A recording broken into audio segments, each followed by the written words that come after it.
coaches. Today, before we get started, I want to thank our sponsor, CoachPad. No matter if you draw scout cards by hand or use a program on your computer, the CoachPad will give you back time by never stuffing a binder again before heading out to practice.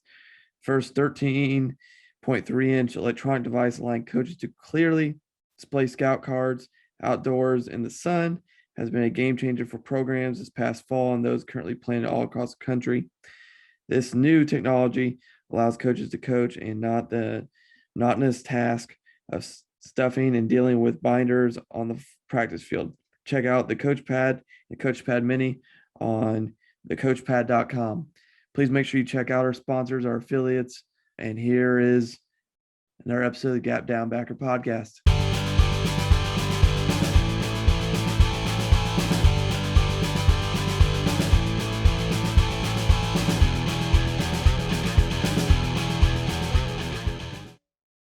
Welcome back to another episode of the Gap Down Backer podcast.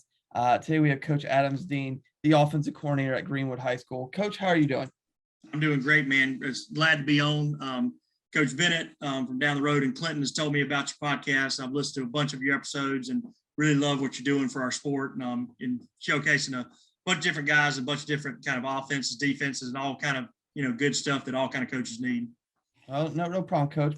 And we'll get to Coach Bennett here in a second. But I mean, how did you end up as the offensive coordinator at Greenwood? I think a lot of times it's luck. A lot of times it's kind of being in the right spot. When I graduated college, I went to South Carolina. I was a manager down there when Coach Spurrier was there. Had a great 4 years of that. Graduated high school and then headed up to Bowling Springs, and I was at Bowling Springs Middle School, coaching football there for 3 years. And then I came back home to Lawrence. I'm originally from Lawrence. And I came home to Lawrence to teach and kind of just walked out on the football field during a spring practice and just kind of was like, all right, I'm here. Where can I fit in? And luckily, Coach Liner, who's now the coach at Greenwood High School, let me help out with the 9th grade defense. And then a spot came open for varsity running backs that next year. And I was with him at Lawrence for 4 total years. And then Coach Liner took the job at Greenwood High School, which is about 30 minutes from here in Lawrence, where he's from. He went back home and he took me with him. And I guess I had done enough as a running backs coach to him kind of appreciate what I could do. And he allowed me to be his offense coordinator, which was a huge honor for me.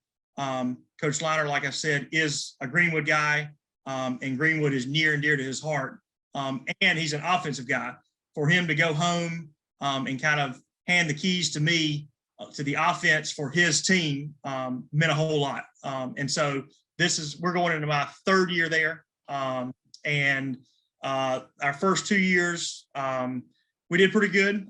We lost in the first round of the playoffs to South Point 2 years ago in our first year, and we actually lost in the 3rd round to South Point again last year. We were 10-2 last year, lost to Dutch Fork, who most people should know that, one of the top 25 teams in the nation. They got on us pretty good. And then we lost to South Point. Both of those teams, South Point won the state championship, and Dutch were playing the state championship. So we had a pretty good year. And, that's kind of how I am where I'm at. Okay. Now, before we get into any football, like Coach Bennett, we talked a little bit before we came on screen, and I obviously followed you on Twitter the past couple weeks, and the NBA has been interesting the past day, and I quote from Coach Bennett is ask him about being an NBA analyst. And my first response was he wasn't NBA analyst at one point, and he's like, no, he live tweets like he is an NBA analyst. So why don't you ask him about that? Because his Twitter feed is nothing but NBA basketball. So obviously you're a big Spurs fan, which is fine. I mean, Coach Popovich is the definition of success. He's running a great basketball program. You've had Tim Duncan is one of the all-time power forwards. Dave Robinson was really good. They've had a bunch of good players come out there. But I mean, why do you pretty much live tweet NBA games? For as long as I can remember, basketball has been my first love. So when I was a young coach, and before I became a varsity football coach, I was a ninth grade basketball and a JV basketball coach, along with being a football coach. And basketball has always been my first love. I told my wife once we started having kids that I would just coach one sport, and that ended up being football. And that was just happened to be the first sport that I got a varsity assistant at. So that's the path I went down. But as long as I can remember, I've been a huge Spurs fan. Love Tim Duncan and what Coach Pop does down there, Manu, Tony Parker. And I kind of just love what the NBA is. I know it's a whole bunch of drama, and some people don't get into the drama, and guys asking out and asking for trades, and that can get a little over the top sometimes, especially right now, some things going on with the Nets. But, the Spurs are my team. I buy NBA League Pass every year, and I'd say the Spurs have 82 games each year. I'd say I probably watch 72 of them. So I love the Spurs. I've only been able to see them twice. My brother for Christmas one year got me tickets to see them in New York. And so my brother got me the tickets. My dad got me the plane tickets. We flew up there and watched them. Somehow they lost to the Knicks. And my dad actually got me tickets to watch them play the Hornets this year, and also the Hornets in Charlotte. So I'm 0 for 2. I probably go see them again. And we're probably not going to win a whole bunch of games here in the near future. So, but I'll still watch. But basketball is my first love, and so that's kind of why I live tweet the NBA so much. Now, because I really don't care. We can get to football here in a minute, but I mean, so I can have an articulate conversation with somebody about it. We talked briefly, and I brought it up, the Windhorse, a section of the Utah Jazz and what's going on there. And then they trade another guy, and then now reports are what's his face wants to go to Miami. It's just a very interesting, it reminds me of several years ago, when it was just a dumpster fire of trade. Yes. Last time Kevin Durant was like a free agent, was it? Exactly. This way. I think it sometimes people, it can take away a little bit from the product actually on the court. But I think the NBA wants to turn into more of the NFL and be on people's minds 12 months a year. And this is kind of their way of doing it. Sometimes it gets a little annoying, but once the season tips off, I think what you usually see is you see teams realize that they're either competing for a championship or they need to tank to get the next superstar in the draft. And so teams are either going up or going down. Right now, unfortunately, my Spurs are going down, but that's kind of the life cycle of the NBA. Well, I've been a Lakers fan for almost 20 years now, Coach, and oh man, I've gone through some lulls the past. Yes, yes, I have some championships in there, but there was about a 8-year period with Kobe that was just whew. Oh, it was bad. It was rough. It was rough to be a Lakers fan then for sure. But there's some rumors out there that KD might be wanting to go to Lakers. So if that makes its way somehow, LeBron and the Lakers might be sitting back on top.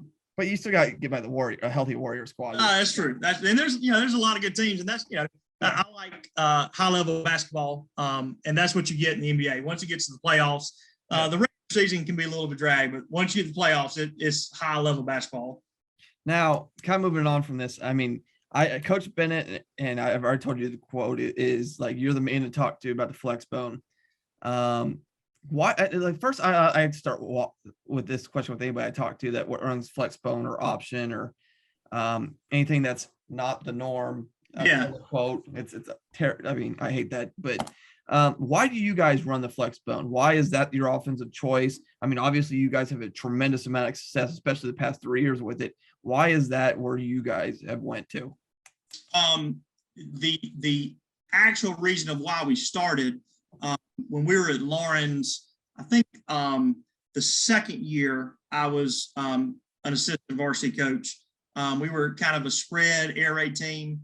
And really not because we were spread or air raid. We really just didn't have players, and we just got beaten like a drum by everybody. And we had a kid coming back, Dwayne Martin, that actually is at Louisville now, who was if NCAA football was still out, he would be the kid you would create to play your B-back. He was like 6'2", 240, could run like a 4.5 40. The strongest kid we had in the whole program. And we had some guys that we thought could play wing. Our quarterback can move a little bit, and we're a little smaller up front. So when we kind of assessed ourselves after that season, we thought that this was a good way to go. Our offensive line coach, Chandler Reardon, played for Coach Ron Boyd. Anybody in the Flexbone community will know him. Yes. At LR. And Coach Reardon, actually, if he watches this, he'll be upset I said this, but he's actually going to the LR Hall of Fame here this fall, which is an awesome offensive lineman up there. So he had a huge background in the Flexbone. And I've always loved the Flexbone, and it kind of just fit our personnel. And then when we moved over to Greenwood, kind of the same thing. We knew that there wasn't a whole bunch of offensive linemen, a bunch of big linemen, I should say, a bunch of big linemen. We had a few wide receivers. We didn't have a ton of depth there. And then we had a bunch of running backs. And so it kind of fit the personnel we had. And, we've kind of been rolling with it ever since. It's been successful for us. And I think, a lot of people think a lot of offenses started the quarterback position. I think our success has been pretty much directly tied to the players we've had up front and at our B-back position. And those have really, really helped us be successful more than anything.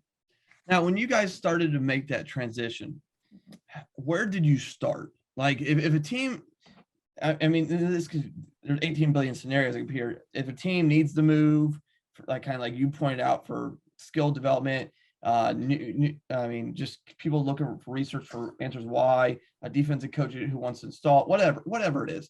Yes, sir. Where did you guys start? Like, what was from a research perspective and ground zero play wise, where did you guys start at? It's kind of interesting. We started not necessarily trying to get into the Flexbone. We wanted, at the time, Coach Liner was the head coach and the offensive coordinator. And he was hoping to be more gun triple stuff. And so we actually, that spring before we installed, went down as the offensive staff to Georgia Southern and watched what they were doing down there. And the problem we ran into is we were installing the Flexbone out of the gun, and the timing just never meshes up. If you're going to be a gun option team, and in my opinion, and from what we saw, you have to be a zone blocking team. You have to be zone read, zone triple, things like that. A lot of stuff that Georgia Southern has done, a lot of stuff that Coastal Carolina is doing right now. It's really, from what we did, almost impossible to run Veer, midline, all that kind of stuff out of the gun. So we started in the gun. We were trying to run, like I said, just straight up Veer, midline, all that good stuff. And it was just terrible. And so our first 2 games of that year, we went out and weren't good. The second game, we played Myrtle Beach, who had Luke Doty, who's a quarterback in Carolina now. And they won the state championship that year. Ooh. And it's like 42-7. And we came in to the coaches meeting on Sunday, and Coach Liner was basically like, who would sell their house if I told you we could go under center this week? And everybody raised their hand. So from that third week on, we went under center, starting finding a lot more success. Like I said, we had a kid that was 6'2", 240 at B-back. And if you get him the ball quick, it was really tough to stop him. And ever since then, we've been under. We've tweaked some things. We do some things different than I think that just about any flex team does, that would love to get into as we go. But that was kind of where we started and kind of, where we're at now.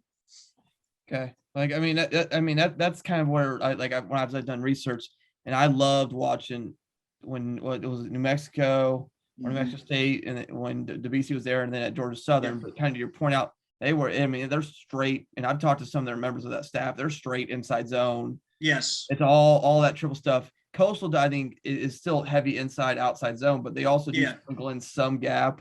So it kind of makes it a little more friendly.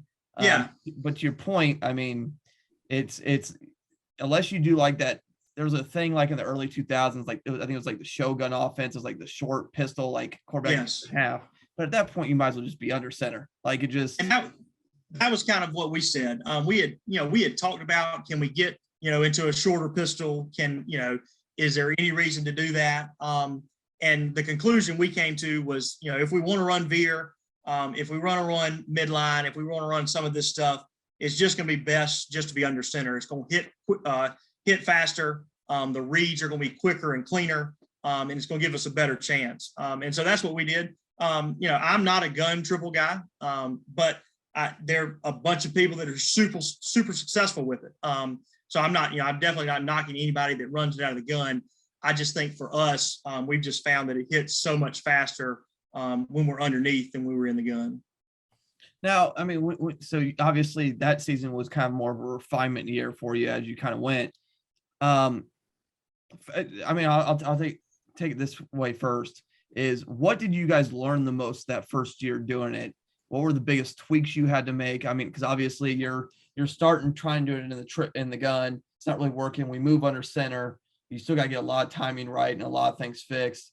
So what was the kind of learning process throughout that season? What did you have to tweak?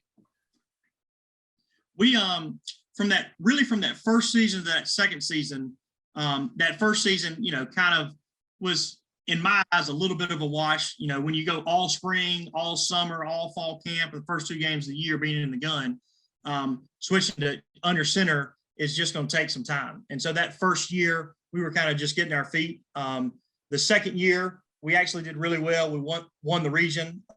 We were the smallest school in 5A, which is our highest division here in South Carolina.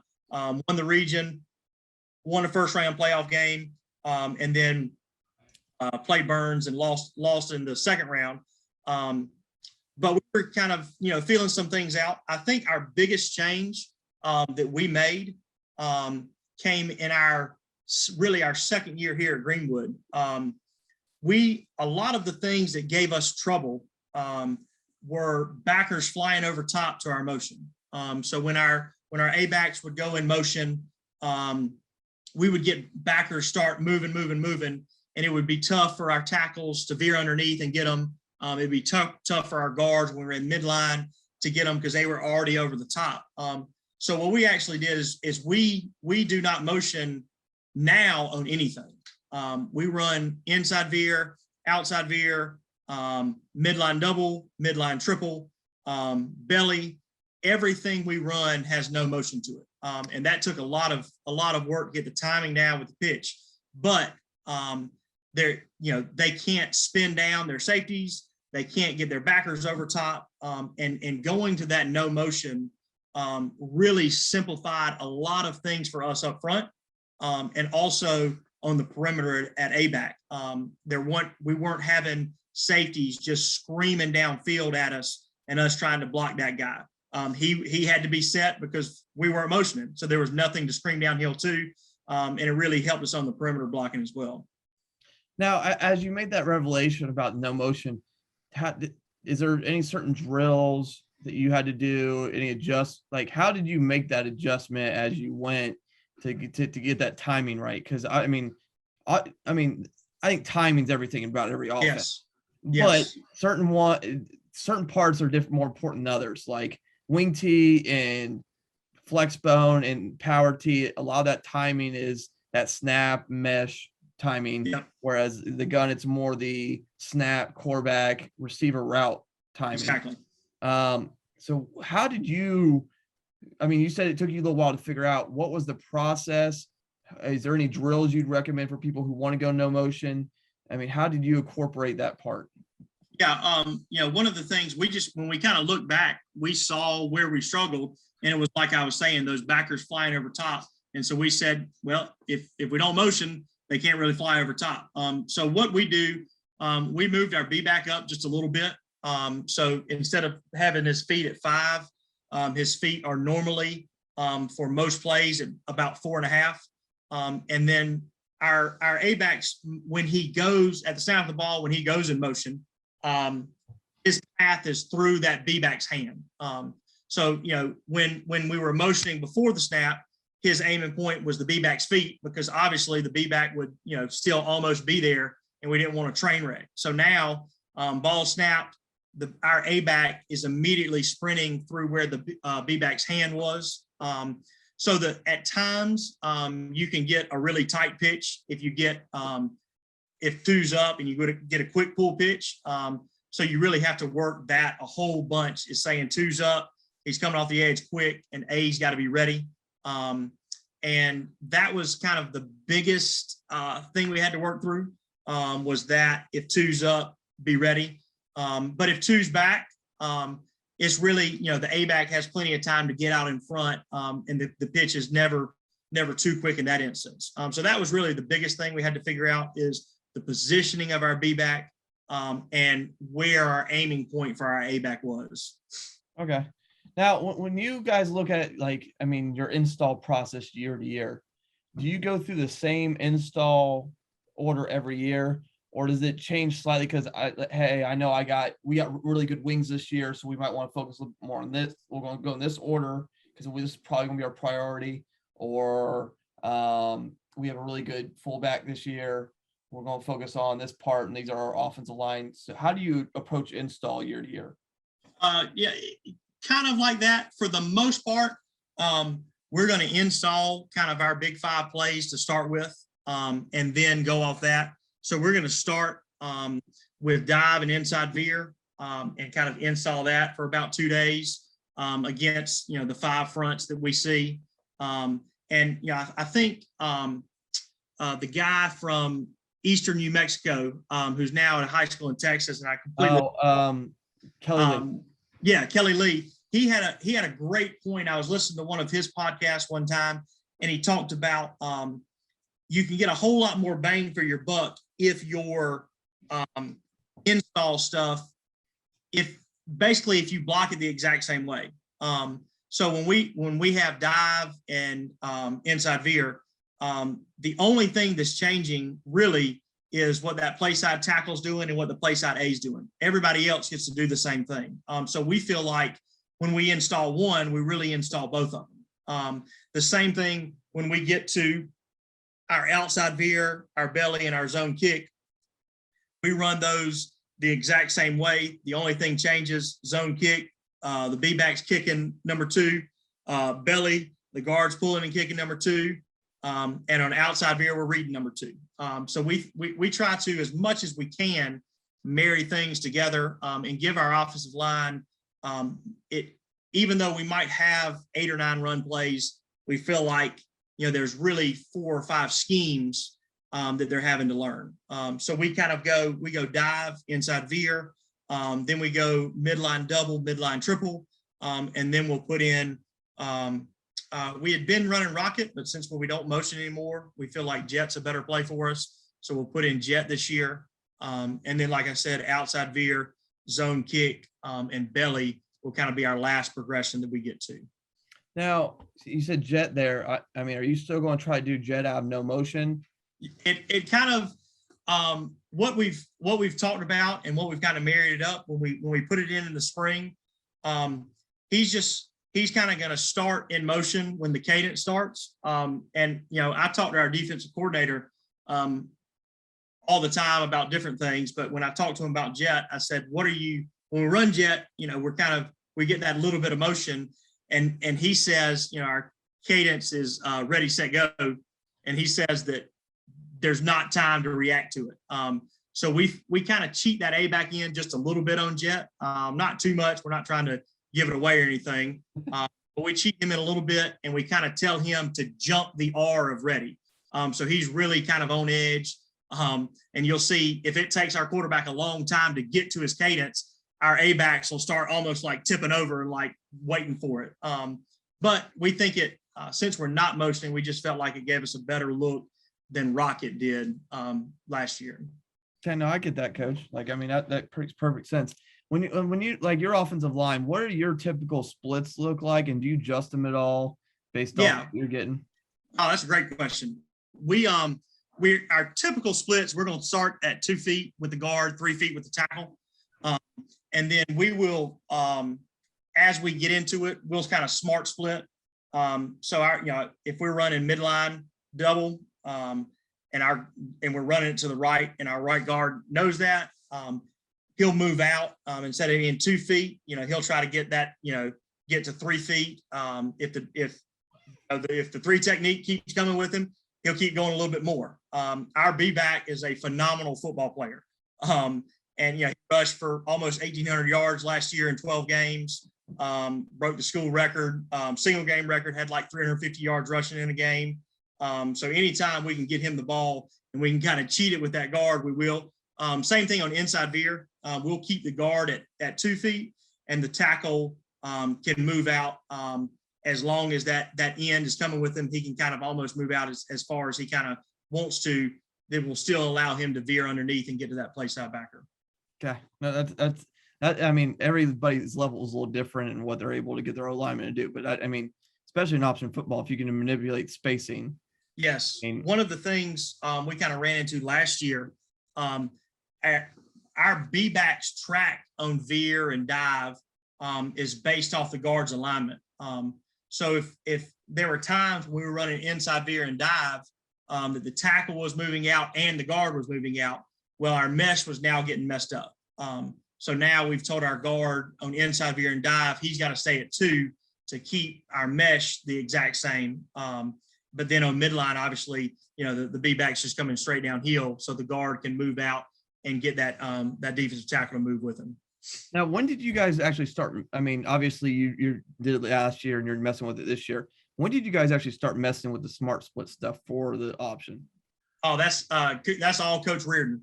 Like I said, he was you know, an All-American at LR. And you know, when I talked to him about, you know, all the stuff they were calling at LR, it's incredible. You know, we all the tags they had, just to all kind of different fronts, all kind of different looks. We're not nearly as complicated as that. But you know, he's always, and that's, you know, Coach Liner, obviously I'd like to be a head coach one day. And the thing that Coach Liner said is you got to find an offensive line coach and a strength coach. And we have got a absolutely amazing offensive line coach. And, you know, I have absolutely no qualms with putting a new play in with anything, because I know Coach Reardon is as good as they get coaching the offensive line. And like I said, he lived and breathed it for 5 years up in LR, was a GA up there also. And he allows us really more than me, more than just about anybody on staff to do what we do, because he's so well versed in that stuff. And he's always been a smart split guy. You know, if you can get the end to come out with you a little bit further on Veer, let's do it. If he doesn't, we'll kind of bring it back down.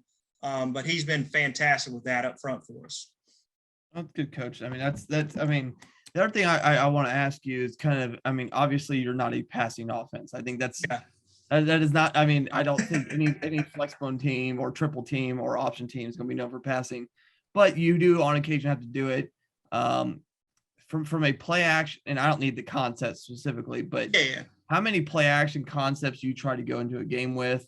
And then what are your, I mean, obviously a lot of your keys are the safeties and corners are biting hard on the run, but is there anything else you kind of look for as you're looking, okay, hey, it's play 15. We think that so-and-so's open because X, Y, Z. Where do you come with that? We don't carry a whole bunch of concepts. You know, we have a man side, zone side for our regular drop back. And that basically stays the same for our play action. You know, at times we've messed with the backside A getting into the protection just to allow the B back to just solely focus on his fake. And at times we've had the B back still be the protector on the play side, on that man side. But, you know, when you talk about what are you looking for, you know, it's like you said, you're really looking for how easy into the backfield are those corners getting, and how hard downhill are the safeties getting for, you know, to go with your play action. Obviously, you know, you can't do a whole bunch of things and be really good at it. You know, we've had a bunch of success off our play action, off the little switch route, the wheel, and the crack deep. Had some success out of flexing our receivers in, running a corner route with them, and just kind of a speed out by the play side A. Had some, you know, had success with both of those. You know, and it's really about how aggressive do those second and third level defenders, how aggressive they want to be. I've gotten myself into some trouble in calling some play actions against some good defensive lines where our tackles and guards just really didn't have a chance. But one of the things that we've got, and by we, I really mean is to be a little bit more aggressive in the pass game. There's been some times the last 2 years against South Point in the playoffs when they beat us, they just kind of, I call it, getting in a vice grip. The safeties get closer and closer and closer. The corners are kind of firing more. And I just hadn't pulled the trigger on enough pass plays to at least, kind of slow them down a little bit, even if we don't necessarily hit them. Greenwood has been known for football. And the best coach was probably Pinky Babb, who at one time held the career win record in the United States. But another amazing coach was Coach Dula, Shell Dula. He won state championships at 3 different high schools here in South Carolina. He's the head of our Football Coaches Association. And I go and meet with him, 3 or 4 times a year. And every time I walk in, he says the same thing. He says, Coach Steen, what do you think if on the first or second play, you just took a shot deep downfield and just kind of let them know that you were going to throw the ball? And I think that's something we need to do a little bit more of. But like you said, you kind of have to major in the run game and just minor in the pass game where you can. Yeah, no. Now, next thing I want to ask you is, because I did 1 year coaching Flexbone, and I've spent a lot of years in double wing or wing T. Mm-hmm. And unfortunately, especially at the high school level, we get a bunch of trash fronts, as I call them, or mm-hmm. junk fronts of just those bad teams that just get in crap. Yes, sir. And it's annoying because you'd rather almost play the better team who actually, roughly what they're going to line up in. How do you deal with those junk crap fronts? Obviously, your rules should take care of a lot of it, but how do you react to them? What is your mindset going into those kind of things? Yeah, the first year we went into it, probably just like every single Flexbone team out there, we made the mistake of, all right, this team's an even mic team. All right, we're just going to practice even mic and be ready for them. And then they'd come out in 3 down front for no reason. They never played 3 down in their entire life, and here we are. I've tried to learn as much as I could. I think Harding does an awesome job out in Arkansas, a Division II power out there. They have a time in their practice they call pods, and in the pods they show every front imaginable. So during the week we'll get our pod time, and we just show. We have a guard center guard pod, and then like a tackle A pod, and we show the guard center guard, everything from a nose to a shade to a 2-eye to a 2 to a 3 to a 2 with the backers coming downhill, and just anything we can in that time. And the same thing with the tackles. So we try to show in that pod time as much every single look that they could possibly have against our run game. And like you said, the rules should take care of itself. It is kind of interesting when we played like Dutch Fork. If we didn't have a tight end, they were going to be in a 4-man front with 2 split backers. If we had a tight end, they were going to be in a 3-man front with 2 split backers, and it didn't change the entire game. Same thing with South Point; they were in the bear the entire time. But again, you face some teams that don't have the talent those guys do, and you could see anything.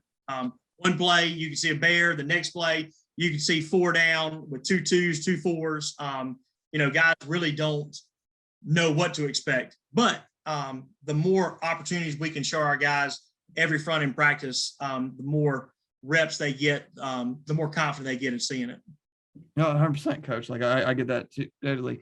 I'm gonna bounce away from the Flexbone for a minute because I want to hit something you mentioned earlier. Because obviously you said you student assisted at Carolina when Spurrier was there. What was that kind of experience like, and what do you kind of pull from that? Because obviously, I understand it was a tail end of his career, but still, when you talk about one of the most influential coaches in college football history, he falls under that short list. Oh, for sure. It was for any high school player out there that was like me. I tell my guys all the time, I was terrible at football. I long snapped, and that's about all I could do. I'm slow. I can't really jump. I can't do anything. I wasn't physical, anything like that. For anybody that's like me, I would tell, if you love football, go be a manager. And that was an awesome 4 years. As far as I actually got to work with the quarterbacks. I was pretty much with the quarterbacks for 3 of my 4 years. So I was as close to Coach Spurrier as you could get, and as far as a manager. Now, it wasn't like we were going out drinking a beer together or anything like that, but I was around him as much as you could possibly be. And you just pick up things. He was never afraid to put in a new play that he thought would work. He was never afraid to call any play in any situation.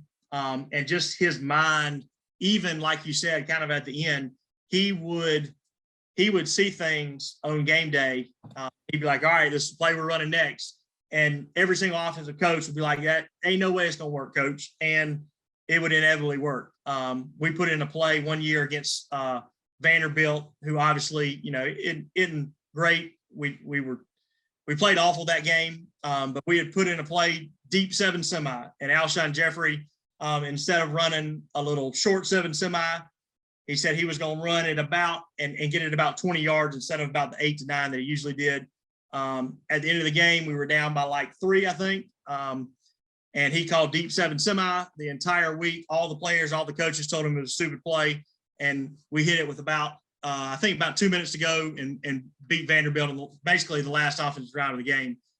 So his mind and just, being willing to be who you are. He was going to call what he wanted to call. He was going to recruit the players he wanted to recruit. He was going to run things the way he wanted to run things. So being true to yourself was basically one of the biggest things that I learned. Be willing to do what you do, even when some people might think it's not the best thing. Stick to your guns and roll with it. Now from there, when you look at your Flexbone offense, I love asking Flexbone and option guys this, and I'm not asking necessarily which is your most successful, but out of all your install run game, which one is your favorite to not only install but call? Oh, I'm an inside Veer guy. I love inside Veer, and I think in any offensive football, I think it comes down to can I get 2 guys against your 1 guy?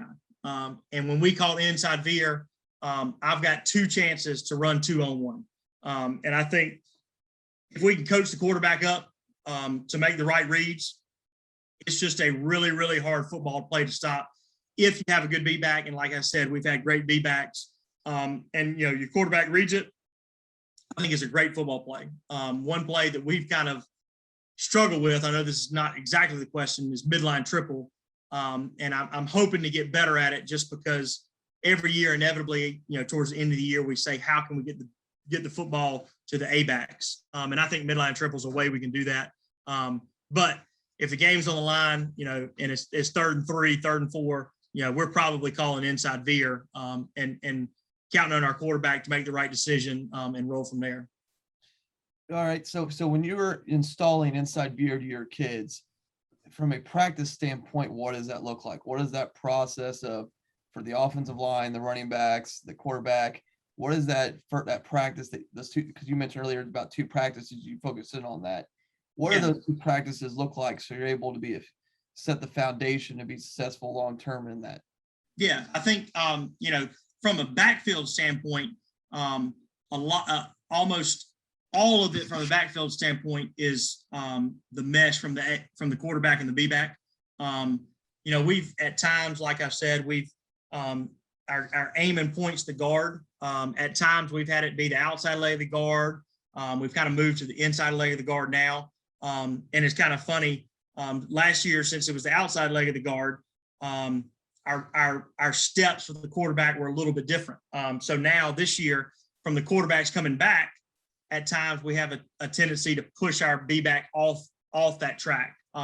So really that mesh point. And then, up front, and probably the best thing that Coach Reardon does up front with our guys is flying off football. If you watch our tape, you can see a difference, and our guys absolutely fly out the football. But our tackles really veering underneath, getting that on that second step, getting their hand in the ground. So they're not really showing their body. So the defensive end can't just shove them down into the mesh. And then, the play's not going to hit big unless you can get pull pitches. And in order to have a big play, your perimeter blocking's got to be awesome. So we spend a whole lot of time with our A's and our wide receivers, working their rules. Our wide receivers rule is near deep back. So if that corner fires, he just goes straight to the safety. If the corner sits, he goes straight to the safety, and really getting the A and the wide receiver working in tandem. And if you can get the perimeter block and you can get it pitched, that's where your big plays can come from. And so a lot of our stuff is working on that perimeter blocking and making sure we got it down from the A and the receivers.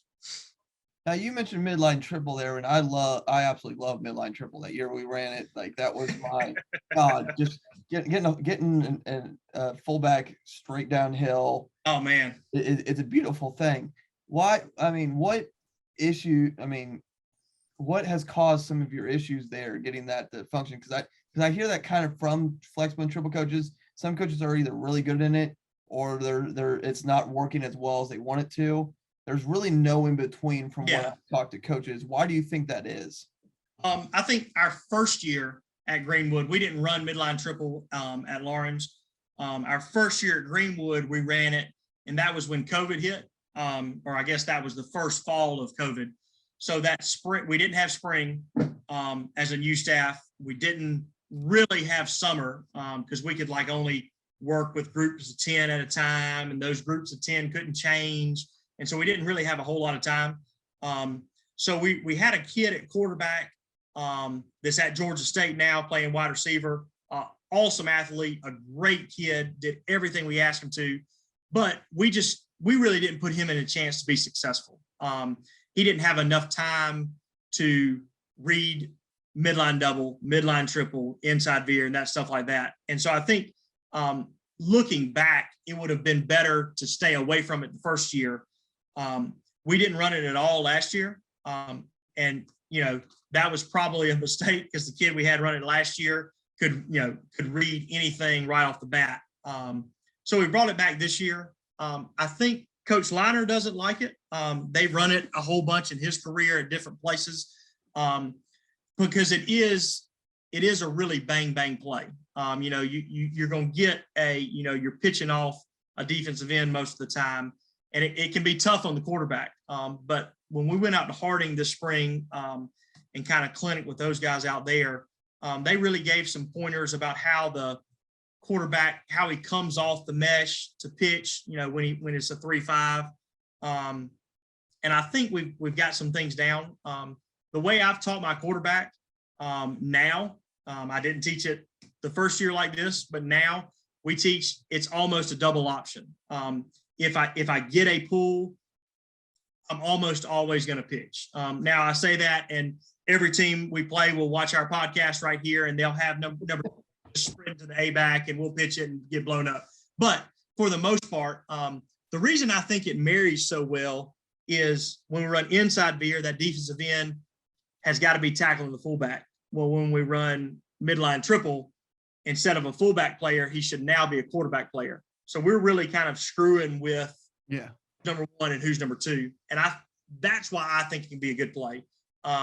If we can run midline triple, inside veer, outside veer, no matter what front you get in, we can cause conflict on who's a dive player, who's a quarterback player, who's a pitch player. And I think that can be very beneficial for us if we can get good at it, obviously. Okay. No, that makes 100% sense, Coach. And I just lost my complete train of thought on what my next question was because I didn't. One thing I wanted to talk about, if you're all right. Yeah, go. It'll be kind of sacrilegious, as your podcast is called Gap Down Backer. One of the things, kind of going back to what Kelly Lee said about, can you get plays in the same scheme family? We are really hesitant to add schemes to our offense. We were at Lawrence, we ran counter, and it was our only it was our only gap play. It was our only play where we were gap down backer. And you know what we found was it was really tough to be good at our triple stuff and be good at counter. So we kind of X'd counter out. So when we run outside veer, zone kick, and belly, we are not gap downing that front side. Our tackle, if we run outside veer, our tackle will make a call. If it's for all intents and purposes, if it's a 3-man front, he'll call trip, and we're basically triple teaming that 4 with the guard, the tackle, and the tight end. The tight end's really, he's just making sure the 4 doesn't come outside super fast. So he's almost just stepping there and immediately climbing to that play side backer. When we, if we have a 4-man front, he'll call tray.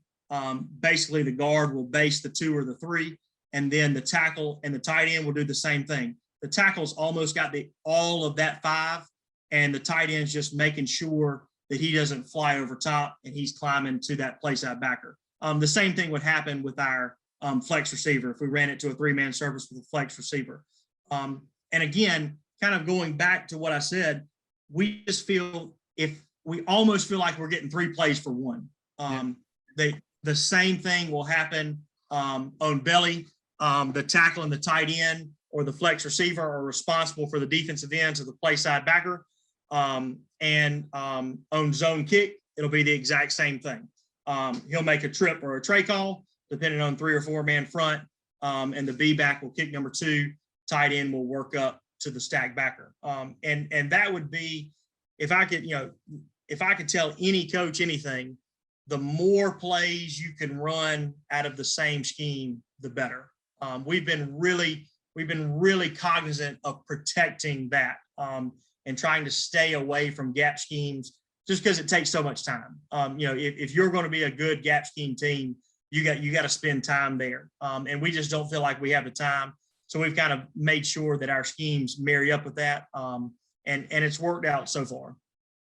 Now, I mean, and I kind of want to build off what you just said, because you've mentioned several resources here. Obviously, Citadel, who runs it really well. Yep. Harding, who has they've been the epitome of it for. Yes. They're the, like, when you think triple, really after the military academies, they're the next school. You've mentioned Kelly Lee, who's a very good resource. So for when you're, obviously your resources are a little limited in the spread coaches. There's really 3 true Division I schools. There's a couple lower Division I. I've done the research. There's like 2 Division II, and then the rest are pretty much in Division III college football. There's like 2 of them. So where, obviously you mentioned Harding, Kelly Lee. Is there anybody else you kind of look at? You're like, hey, here's a great resource for coaches looking to get into the triple. Yeah. I think, it's kind of funny. The Flexbone coaches are very proud of the community we have. If you're looking to go into the Flexbone, any of those guys, if you said anybody I've ever reached out to in the Flexbone community has, basically been like, what do you want? Here it is. I know Coach Boyd at the Citadel, their offensive line coach. He obviously, like I said, he coached our offensive line coach. So we kind of got a built-in connection there. Anything we've ever asked of him, he has just been super open. He says their facility is open for us to come and meet anytime we want to. Harding, when we went out there this spring for their clinic, is the exact same way. Kennesaw down the road from us, kind of North Atlanta right there. They run the Flexbone. They kind of do some kind of neat things with their passing game that I'd really like to dive into more. We haven't really clinic with them yet, but everybody that I've talked to that has, they're the same thing. They're an open book. They really just want to help coaches. And Kelly Lee, for guys out in Texas, kind of the Arizona, New Mexico, kind of out there. He is super resourceful on Twitter. Anybody I've met on Twitter has given me everything that they possibly could give. Any question I have, And so it's just, it's a great community. I know it's kind of, it would be hard to take the leap if you're going from kind of a spread to the Flexbone. But there are guys out there. I would be more than willing to help anybody with any questions anybody has. But there are guys out there way smarter than me that are willing to kind of be an open book and help guys implement and install this offense. Well, coaches, give Coach a follow on Twitter. It'll be in the bio of this video and on the audio versions. So please at least give Coach a follow. And then you can reach out from him there. Like, share, subscribe, all that lovely jazz. Check out our sponsor, CoachPad. And then otherwise, that is another episode of the Got Down Backer podcast. Thank you, Coach. Yes, sir. I appreciate it. I hope everybody has a great season coming up. And like you said, any help that anybody needs, please reach out, and I'll be as helpful as I possibly can be.